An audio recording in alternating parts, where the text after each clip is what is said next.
Alright guys, so mine just got done downloading, so you can either double click this, or if you're not using Chrome, which you should be, then just go to your downloads folder. Mine is in Bucky. Where you at? Downloads, and this is the piece of software that we just downloaded, the file that we just downloaded, should I say. So double click this, and choose yes. It's pretty much going to take you through a wizard. Very simple stuff. Just click next. I agree. Let me just read this. Yep, read all that. Agree. We can just select the defaults for anything and install. Holy crap, that is fast.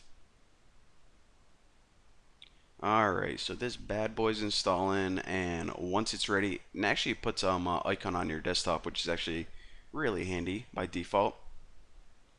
Yes, I do. So this bad boy opens up, and it might take a while if you're starting it for the first time to boot up. And the first thing I actually want to do is minimize that, and well, I can click next, finish out of that, and I want to make a folder on my desktop. So new folder, and this is where I'm going to be putting all of my project files. So I'm going to put C underscore tutorials. And also I want to mention this, make sure that you just don't make a folder called C, because that is the name of your hard drive. So if you try to make another folder called C, then it's going to get confused. So again, anyways, just don't name it C. You know, it's probably self-explanatory, but heads up just in case you forgot. So once you got that taken care of, open up your IDE again, and okay, kind of overwhelming. So I want to show you guys how to get started. What we need to do is we need to create a new project. So you can either click this button right here, or you can just go to File, New, Project, whatever you feel like. And of course, we have a bunch of options.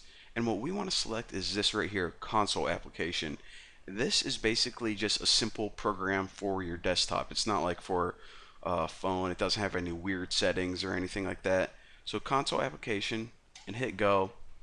And it says, okay, a little alert, whatever. And it says what programming language to use.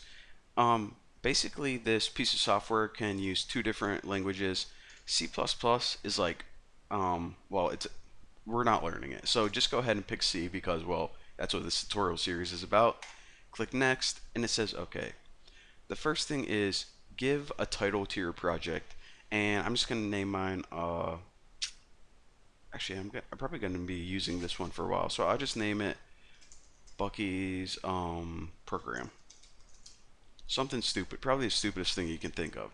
And as you can see, the other stuff automatically fills in as well, the project file name and the resulting file name, and pretty much saying where do you want to save this. And of course, I want to save it in that folder that I just created.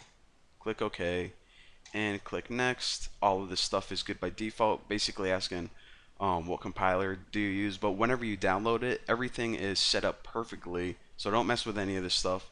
Just click finish, and blank screen. We must mess something up. Well, actually, if you go to your left, you're going to be able to see all your projects right here. So this is the name of the project that we just created, Bucky's program, or whatever you named yours. And all of the files that we have right now are in this sources folder. So if we click that little plus sign, we're going to see that it automatically created one file for us called main.c. So go ahead and double click this, and it's going to open up right here. So pretty much all of your files are going to be on the left hand side.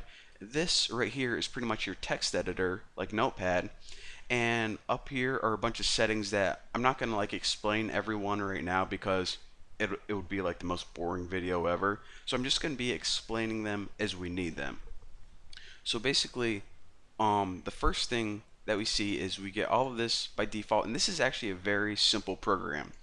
Now, I know you guys don't know what any of this means right now, but I do want to show you guys how to run the program whenever you're ready. So we can actually run this right now by clicking this little button. It's called build and run, and it takes actually a couple steps to run your program. The first one is to compile it or build it. pretty much take all of this code, the words that we understand, and it translates it to ones and zeros.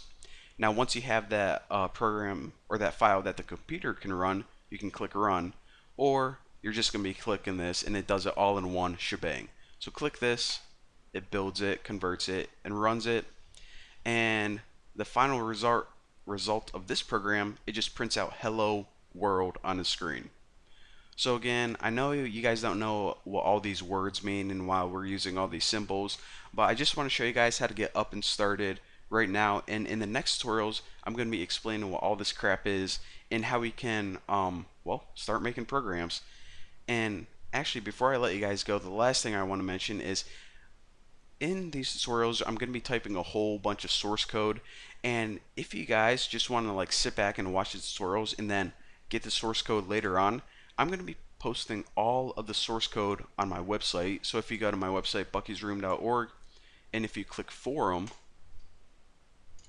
then in the C section, get it?